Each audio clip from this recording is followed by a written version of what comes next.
Hi, everybody. Welcome back. Hey, one of the things I've been thinking about this month is that I always just assumed that as I got older, I was going to have all this wisdom that I was going to give to all of the younger generations and share with my children and grandchildren eventually, hopefully. One of the things that I've realized in this past year, though, is that there's an awful lot of things that I am learning and that all of us can learn from the younger generations. So let's talk about it. Hi, I'm Michelle, and this is Silver Colored Glasses. Thank you for coming back if you're a returner, and if you haven't joined us before, welcome.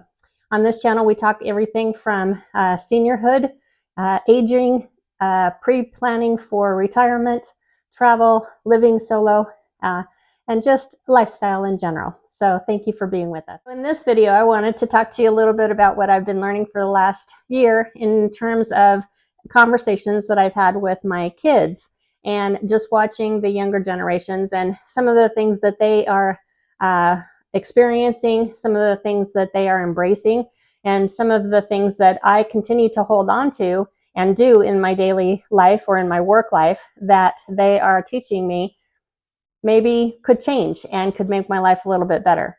One of those things is that I had a conversation with my daughter recently, and I was telling her that I was feeling a little stressed out because the coming week I had planned to put away some time in my work week to catch up on all my filing. And she looked over at me and she said, "Mom, what are you filing?" And I said, "Well, I have all of these file folders that, have different things in them, and I file them away at the end of the year or in the middle of the year, and that way I can keep up on making sure that everything's organized and filed." And she looked at me and she said, "Mom, I work in an office too, and I can't tell you the last thing that I filed." She said, "Everything's electronic now, isn't it?" And I said, "Well, I don't know. I guess I've just always done that." And what I started thinking about is that a lot of what I do is old school, and I just do it because it's what I've always done or what I was taught to do originally. And one of those things is all of this paper that we deal with all the time. And one of the things that she mentioned as well, she said, "I can't remember the last time that I actually printed out a hard copy of something." She said, "It's all on my phone, or it's all on my computer at work, or on our, shared drives at work. Why are you continuing to keep hard copy? You can always access the electronic copies." And that's absolutely true. My little Stanley's wanting to go outside. Hold on just a minute. We're back.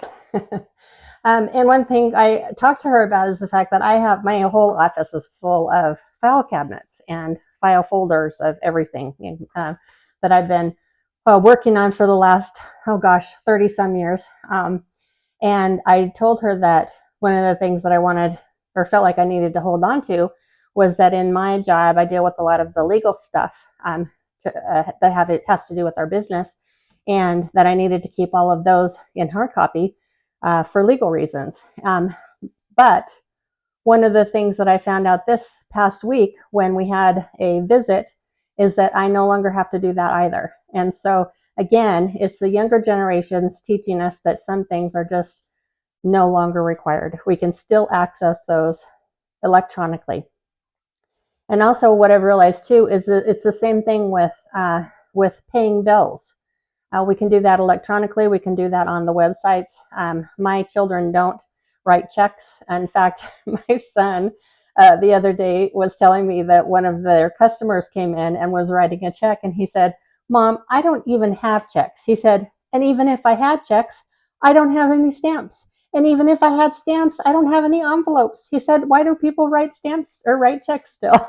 And so that's true. Again, it's just old school. I have checks. I don't use them very often anymore, but the possibilities of us doing things online, as long as we're able to, get on the computer and we know how to get on the websites and things like that, that's a time saver. And certainly we don't need to be buying checks anymore. We don't need to be buying stamps necessarily to pay our bills any longer.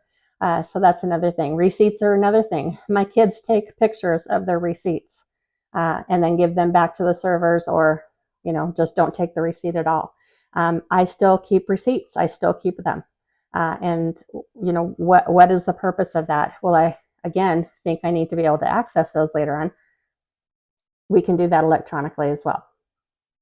Another thing that I noticed too is that with not only electronics, but also things like music, we now have the Bluetooth speakers.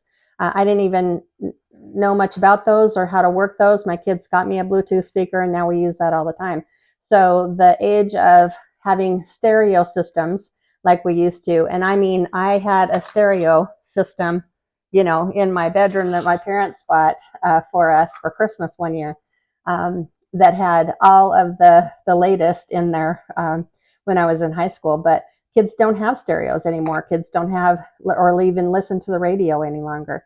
And is that a loss? Maybe in some ways. I remember when I was young, my mom always turned the radio on in the morning when all of us were when my sister and she and I were getting ready in the morning. So we would listen to the radio. That doesn't mean that you can't listen to podcasts and other things on your phone or electronic device. Certainly, but those have just kind of gone away in terms of our kids' needs, that we don't really need those any longer. Also, alarm clocks. My kids don't use alarm clocks. My niece and nephew don't use alarm clocks. They use their phones. And so just things that maybe we don't need to buy anymore or rely on any longer. Waking up to that terrible wah, wah, wah sound of my alarm clock. I don't need to do that anymore. I can set that on my phone. Now, actually, what I've been doing lately is my alarm clock I set, and then I set my phone for a little bit later. Do we need that? I don't know. And then also, I think the use of CDs and cassettes, along with the music topic, the kids don't use those anymore. I mean, rarely. I guess they have some CDs, but I the other day was talking to my kids about one of the artists that I really like, that is kind of having a comeback, and I said, "Oh, I need to get a CD of them." And my daughter said, "You don't need a CD, Mom. Just download it on your phone." So again, just a different way of thinking. Is it time saving? Is it money saving? Probably. I don't need to buy a $10, $12, $15 CD any longer if I can download it on my phone. And so I think that, there's a lot of things that they're doing now. And it comes with advances in technology, certainly.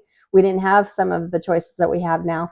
But certainly, if we can save some time, if we can make it easier on ourselves, if we can have less gadgets and less clutter in our homes, especially the paper access, is that better for us? I think so. At least in my in my thinking, I'm going to take some of their advice.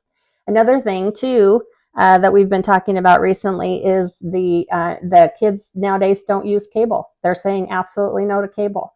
They're using the streaming services. There's no need for cable any longer. Again, money saving, time saving, if you are tech savvy and are able to get that on your TV. My nephew just helped set that all up at my parents' new home. Set it all up on the television for them, and they are thrilled to have all of that. And so, I think that all of us can adapt to the new things that the new generations are embracing now. Another thing too that I thought was kind of comical, but that I didn't even realize, is that my niece was teasing me the other day because I have a lot of notifications on my phone. Getting older, forgetting things, so I set my notifications on my phone, and that's been really helpful. However, she said, "Aunt Michelle, how come you have your sound on?" And I said, "What do you mean?" She goes, "We don't use sound anymore." And I said, "What do you mean?" She goes, "Our phones are on vibrate. You don't need to have sound anymore. Your alarm's going off all the time." Again, that's probably a bother to them. I never think about it anymore. But I think when you think about it on a day-to-day basis, if you're hearing those sounds all the time, is that something that's going on in your brain? Is that brain clutter that we can do without? So, I might try it, see how it works. And then also, I think this generation too, and this is a big one, is just absolutely saying no to environmental waste. Environmental economic consumption, things like that. My kids don't buy or don't have plastic bags and plastic wrap and tin foil and all of those kinds of things. They have the silicone container toppers, and they have freezable silicone bags that they put in the freezers for food. They don't want to buy, purchase, and support, um, the plastics and all of that kind of stuff. And reusable bags. They use reusable bags. They don't anymore use the plastic bags and don't want those in their homes. And that's maybe a bigger issue, but certainly something that we can all learn from. Do we need to have all of that stuff in our homes all the time? Styrofoam. Do we need to be buying styrofoam and paper plates and paper towels all of the time? No, we don't. It's a convenience. It absolutely is a convenience. And maybe there are times that it's appropriate. But I really want to sort of go along with some of the things that they're saying no to, that I think might be beneficial, not only in my own life, but also in just in general, for the people around me and my family. So 10 things that the newer generations, Gen Z, millennials, are saying no to, that we can all learn from as seniors, and maybe hopefully make our lives a little bit easier, save some time, save some money. We can always learn. Hopefully they'll learn from us. We'll learn a little bit from them. And a couple of bonuses too I was thinking about also.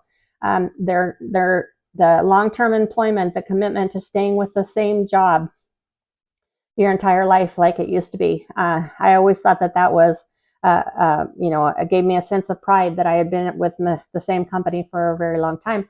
The kids don't think that way anymore. They're trying to find the best place for them, the place that they're going to feel happy, the place that offers them the best balance, life, career balance kind of things, has the best amenities, has the best pay. And I really, I don't think that they're, now looking at it at this point, I think that they should be doing that. That's probably a good thing, and not just staying at a job that you hate, or that you feel stuck in, which wasn't the case for me. I actually was able to build a career and stay at the same company for many, many years, for 30 some years, and was very happy there. But that's not always the case. And a lot of people stayed in jobs that they weren't happy with just because they felt it necessary to stay with and stay loyal with an employer. The kids don't think about that anymore, but I think that that's, certainly something that we can learn from. You don't have to stay where you're not happy. Make the choices that are going to be better for you and for your life as well. And then the last the last one too, I was thinking about the other day, is really just bowing down to authority because you think that you should, or that it's expected of you.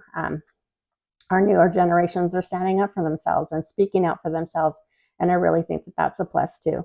I am so proud of my children, so proud of my niece and nephews and the younger generations that I'm seeing really stepping out and speaking their minds, and not being afraid to do that. I was a little afraid to do that when I was younger. So I'm really astonished and proud to watch them do that too. So 2 bonuses. So anyway, just something to think about. I think that we can all learn from each other, all generations. And I hope that I can provide some wisdom to my kids and the other generations, but I certainly am listening, watching, to see what they're doing too, so that I can learn. So thanks for joining me. If you haven't already, I would love it if you would think about subscribing to my channel. It's a little channel. We're just starting, but I would love to see you back. So thanks for joining me today. I'll see you next week.